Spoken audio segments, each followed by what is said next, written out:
बिस्मिल्लाहिर्रहमानिर्रहीम। अस्सलामु अलैकुम। हज़रत आदम अलैहिस्सलाम अल्लाह ताला के बरगुज़ीदा नबी थे। जब अल्लाह ने उन्हें पैदा करना चाहा तो फरिश्तों और इब्लीस से कहा, मैं खनखनाते हुए स्याह और सड़े हुए गारे से एक इंसान बनाने वाला हूँ। जब मैं उसे ठीक तरह से बनाकर मुनासिब शक्ल दे दूँ और उसमें अपनी रूह फूंक दूँ तो तुम सब उसके आगे सजदे में गिर पड़ना। अलगर्ज़ अल्लाह ने पूरी ज़मीन से एक मुट्ठी मट्टी ली। यही वजह है कि आदम अलैहिस्सलाम की औलाद में कोई गोरा है, कोई काला है, कोई सांवला है, कोई नरम है, कोई सख्त है, कोई नापाक है और कोई पाक है। फिर अल्लाह ताला ने उस मिट्टी के खुलासे से गारा तैयार किया। जब गारा सियाह और बुदबूदार हो गया और उससे खन खन की आवाज़ आने लगी तो अल्लाह ताला ने अपने दोनों हाथों से आदम अलैहिस्सलाम का पुतला बनाया। फिर अल्लाह ने पुतले को कुछ अरसे के लिए वैसे ही छोड़ दिया। जब इब्लीस ने उसे देखा तो उसके गिर्द चक्कर लगाने लगा और उसको बगौर देखता रहा। उसने देखा कि पुतला अंदर से खाली है तो वो समझ गया कि आदम अपने ऊपर काबू न रख सकेंगे। फिर अल्लाह ताला ने जुमे के दिन असर के बाद इस पुतले को जिंदा इंसान बन जाने का हुक्म दिया। हुक्म सुनते ही वो पुतला जिंदा इंसान बन गया। जब अल्लाह ताला ने आदम अलैहिस्सलाम को पैदा किया और उनके जिस्म में रूह फूंकी तो उन्हें छींक आई। उन्होंने अल्लाह के हुक्म से अल्हम्दुलिल्लाह कहा। अल्लाह ताला ने फरमाया, या रहमुल्लाह, अल्लाह तुम पर रहम करे। फिर अल्लाह ताला ने उनसे फरमाया, जाओ उन फरिश्तों को सलाम करो और सुनो वो क्या कहते हैं। जो कुछ वो कहें वही तुम्हारा और तुम्हारी ज़ुर्रियत का सलाम होगा। आदम अलैहिस्सलाम उनके पास गए और उनसे कहा, अस्सलामु अलैकुम। फरिश्तों ने जवाब दिया, वालेकुम अस्सलाम व रहमतुल्लाहि व बरकातुहू। जब अल्लाह ताला ने आदम अलैहिस्सलाम को पैदा किया तो तमाम फरिश्ते अल्लाह के हुक्म के मुताबिक आदम के सामने सजदे में गिर पड़े, लेकिन इब्लीस ने तकब्बुर किया और सजदा करने से साफ इनकार कर दिया और कहने लगा, मैं इससे बेहतर हूँ, मुझे तूने आग से पैदा किया और आदम को मिट्टी से पैदा किया। इब्लीस जिन्नात में से है, अल्लाह ताला का फरमान है, मगर इब्लीस जिन्नात में से था। दूसरी बात यह कि नबी सल्लल्लाहु अलैहि वसल्लम का फरमान है कि इब्लीस आग से पैदा हुआ और फरिश्ते नूर से पैदा हुए। तीसरी बात यह कि इब्लीस की औलाद है जबकि फरिश्तों में तनासुल का सिलसिला नहीं है। इसी तरह इब्लीस ने अल्लाह ताला की नाफरमानी की, तकब्बुर किया, जबकि मलाइका अल्लाह ताला के ऐसे मुकर्रम बंदे हैं कि अल्लाह के अहकाम की नाफरमानी नहीं करते। अगर ये कहा जाए कि शैतान जब फरिश्तों में नहीं तो उसे सजदा करने का हुक्म क्यों दिया गया? जवाब यह है कि उसे अपने इल्म, इज्तिहाद और इबादत की वजह से आसमान में एक बुलंद मकाम हासिल था। फिर अल्लाह ताला ने आदम अलैहिस्सलाम की पीठ पर मसा किया। मसा करते ही हर रूह जो उनकी औलाद में क़याम तक पैदा होने वाली थी निकल पड़ी। फिर उन रूहों को आदम के सामने पेश किया। आदम अलैहिस्सलाम ने कहा, ऐ मेरे रब, ये कौन लोग हैं? अल्लाह ताला ने फरमाया, ये तुम्हारी औलाद है। आदम अलैहिस्सलाम ने इनमें से एक शख्स को देखा। उनको उसकी आंखों के दरमियान जो नूर था वो बहुत पसंद आया। कहने लगे, ऐ मेरे रब, ये कौन है? अल्लाह ताला ने फरमाया, ये तुम्हारी औलाद की आखिरी जमातों में एक शख्स है जिसका नाम दाऊद है। आदम अलैहिस्सलाम ने पूछा, ऐ मेरे रब, तूने उसकी उम्र कितनी रखी है? अल्लाह ने फरमाया, 60 साल। आदम अलैहिस्सलाम ने अर्ज किया, ऐ मेरे रब, मेरी उम्र से इसकी उम्र में 40 साल बढ़ा दे। बस अल्लाह ताला ने ऐसा कर दिया और उस पर गवाह भी ठहरा दिया। फिर जब आदम अलैहिस्सलाम की उम्र मुकम्मल हो गई तो अल्लाह ने उनकी तरफ मलकुल मौत को भेजा। तो आदम अलैहिस्सलाम ने कहा, क्या मेरी उम्र से अभी 40 साल बाकी नहीं है? मलकुल मौत ने कहा, क्या आपने ये 40 साल अपने बेटे दाऊद अलैहिस्सलाम को हिबा नहीं किए थे? आदम अलैहिस्सलाम ने इनकार कर दिया, लिहाजा आपकी औलाद भी इनकारी है। और आदम अलैहिस्सलाम भूल गए, लिहाजा आपकी औलाद भी निस्यान का शिकार हो गई।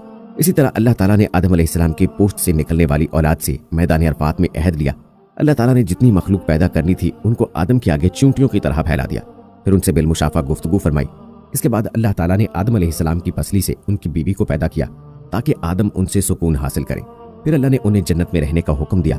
आदम अलैहिस्सलाम जुमे के दिन जन्नत में दाखिल हुए। अल्लाह ताला ने आदम अलैहिस्सलाम से फरमाया, तुम अपनी बीवी के साथ इस जन्नत में रहो और जहां से चाहो खूब खाओ पियो, लेकिन उस दरख्त के करीब भी न जाना वरना तुम नुकसान उठाओगे। और ये इब्लीस तुम्हारा और तुम्हारी बीवी का दुश्मन है, इससे होशियार रहना, कहीं ऐसा ना हो कि ये तुम्हें जन्नत से निकलवा दे। अलगर्ज यहाँ तुम बड़े ऐशो आराम से रहोगे।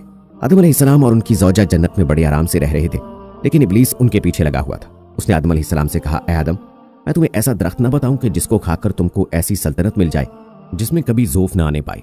और एक दिन उनसे कहने लगा, तुम्हारे रब ने जो तुम्हें इस दरख्त से मना किया है सिर्फ इसलिए कि कहीं तुम फरिश्ते न बन जाओ और हमेशा जिंदा रहो। और फिर कसम खाकर कहा, मैं तुम दोनों का खैर खा हूँ।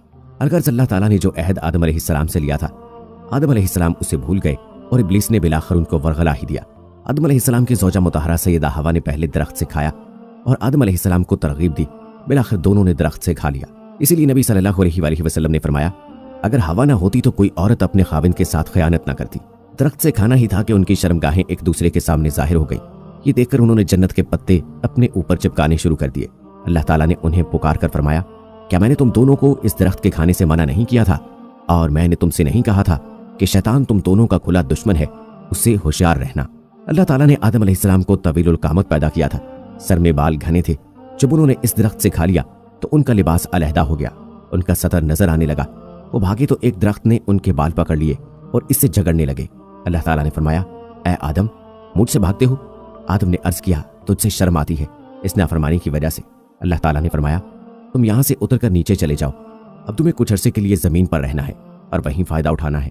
फिर अल्लाह ताला ने जुमा ही के दिन उन्हें जमीन पर उतरने का हुक्म दिया और उसी दिन वो जमीन पर उतार दिए गए। दोस्तों, अल्लाह ताला ने इस दरख्त का तायुन नहीं किया जिससे आदम अलैहिस्सलाम को मना किया गया था, और तायुन में हमारे लिए कोई फायदा नहीं है। अगर होता तो अल्लाह ताला हमारे लिए जरूर बयान फरमा देते। और कुरान की तफसीर करने वाले के लिए जरूरी है कि वो कुरान के मुबहम मकामात का तायुन इस वक्त तक ना करे जब तक रसूलुल्लाह सल्लल्लाहु अलैहि वसल्लम की सही सरीह हदीस ना मिल जाए। आदम अलैहिस्सलाम कितनी मुद्दत जन्नत में रहे और इनकी औलाद जन्नत में हुई या नहीं, इनके मुतालिक सही मालूमात साबित नहीं है। आदम अलैहिस्सलाम की औलाद में शादी का तरीका तारीख में नकल है कि हवा के यहाँ हर हमल से एक लड़का और एक लड़की पैदा होते थे। एक हमल से पैदा होने वाला लड़का दूसरे हमल से पैदा होने वाली लड़की से शादी करता था। इस जन्नत की हकीकत जिसमें आदम अलैहिस्सलाम और उनकी बीवी थे, इस जन्नत से मुराद वो जन्नत है जो आसमान में है। हदीस में है कि क़यामत के दिन जब लोग जन्नत के करीब हो जाएंगे तो आदम अलैहिस्सलाम के पास आएंगे, कहेंगे, ऐ हमारे बाप, हमारे लिए जन्नत को खुलवा दो। तो आदम अलैहिस्सलाम कहेंगे, तुमको इस जन्नत में सिर्फ तुम्हारे बाप की गलती ने निकाला था। आदम अलैहिस्सलाम अपनी ज़ौजा के साथ जमीन पर आ गए। अल्लाह ताला ने उनको दुआ के ये कलमात सिखाए। उन दोनों ने इन दुआ कलमात के साथ अल्लाह ताला से माफ़ी मांगी। अल्लाह ताला ने जुमा के रोज़ उनकी तौबा कबूल फरमाई। जब आदम अलैहिस्सलाम जमीन पर रहने लगे तो फिर अल्लाह ने उनके लिए उम्दा लिबास का इंतजाम फरमाया और अल्लाह ताला ने उनकी औलाद को इज्जत और करामत से सरफराज फरमाया। बहरो बर में उनकी नक्लो हरकत के लिए सवारियां मुहैया की और इनके लिए पाकीज़ा खानों का इंतजाम फरमाया और अपनी बहुत सी मखलूकात पर बर्तरी अता फरमाई। आदम अलैहिस्सलाम की औलाद बहुत हुई। इनमें से दो ने एक मरतबा अल्लाह ताला की राह में कुर्बानी पेश की। अल्लाह ने एक की कुर्बानी कबूल फरमाई, दूसरे की नहीं। जिसकी कुर्बानी कबूल नहीं हुई अपने भाई से कहने लगा, मैं तुझे जरूर कत्ल करूंगा। भाई ने जवाब दिया कि अल्लाह ताला तो मुत्तकी लोगों की कुर्बानी कबूल फरमाता है, तुम में तकवा नहीं है, इसलिए तुम्हारी कुर्बानी कबूल नहीं हुई। इसमें मेरा क्या कसूर है? बिलाखिर उसने अपने भाई को कत्ल किया। कत्ल करने के बाद समझ नहीं आया कि अपने मकतूल भाई की लाश का क्या करे।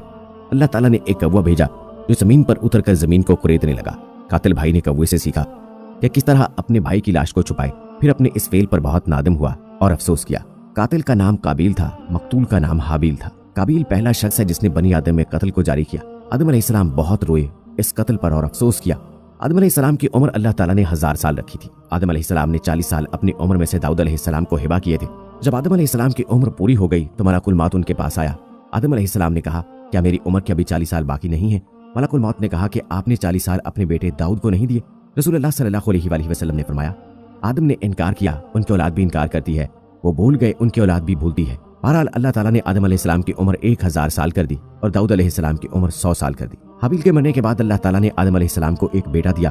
उन्होंने उनका नाम शीस अलैहिस्सलाम रखा और अपनी वफात से पहले शीस अलैहिस्सलाम को वसीयत की। जब फरिश्तों ने आदम अलैहिस्सलाम की रूह कब्ज कर ली, फरिश्ते अपने साथ कफन और खुशबू लेकर आए थे। फिर फरिश्तों ने उन्हें गुस्ल दिया, कफन पहनाया और नमाज जनाजा पढ़ी, कब्र खोदी और लहद में दफन किया। फिर कहा, ऐ बनी आदम, ये है तकफीन और तदफीन वगैरह का तरीका। आदम अलैहिस्सलाम का इंतकाल जुमे के रोज हुआ। दफन की जगह नामालूम है। आदम अलैहिस्सलाम के इंतकाल के बाद सईदा हवा का इंतकाल हो गया। आदम अलैहिस्सलाम का कद 60 हाथ था। आदम अलैहिस्सलाम की नाफरमानी अल्लाह ताला का फरमान है। आदम अलैहिस्सलाम ने अपने रब की नाफरमानी की, पस बहक गए। अबू हुरैरा रज़ियल्लाहु ताला अन्हु से रिवायत है कि नबी सल्लल्लाहु अलैहि वसल्लम ने फरमाया, मूसा अलैहिस्सलाम ने हजरत आदम अलैहिस्सलाम से बहस की कि आपने लोगों को अपनी गलती गुनाह के सबब से जन्नत से निकलवाया और उन्हें बदबख्त बनाया। आदम अलैहिस्सलाम ने फरमाया, ऐ मूसा अलैहिस्सलाम, अल्लाह ताला ने आपको रिसालत और कलाम करने के लिए चुना और आप मुझे एक ऐसे मामले में मलामत कर रहे हैं जो अल्लाह ताला ने मेरी तख्लीक से कबल लिख दिया था। रसूलुल्लाह सल्लल्लाहु अलैहि वसल्लम ने फरमाया, आदम अलैहिस्सलाम दलील के जरिए मूसा अलैहिस्सलाम पर गालिब आ गए। हदीस शिफात में रसूलुल्लाह सल्लल्लाहु अलैहि वसल्लम ने इरशाद फरमाया कि लोग महशर के दिन आदम अलैहिस्सलाम के पास आकर कहेंगे, ऐ आदम, आप अबुल बशर हैं। अल्लाह ताला ने आपको अपने हाथ से बनाया है और आप में रूह फूंकी और फरिश्तों को आपके लिए सजदा करने का हुक्म दिया और जन्नत को आपका ठिकाना बनाया। क्या आप अपने रब के सामने हमारे सिफारिशी नहीं बनेंगे? आदम अलैहिस्सलाम इरशाद फरमाएंगे, आज मेरे रब को इस कदर शदीद गुस्सा आया हुआ है कि इतना गुस्सा इससे पहले कभी नहीं आया और ना ही बाद में आएगा। उसने मुझे दरख्त के खाने से मना किया था, मैंने नाफरमानी की, इसलिए मेरे अलावा नूह अलैहिस्सलाम के पास चले जाओ। मुझे तो आज अपनी जान की फिक्र है।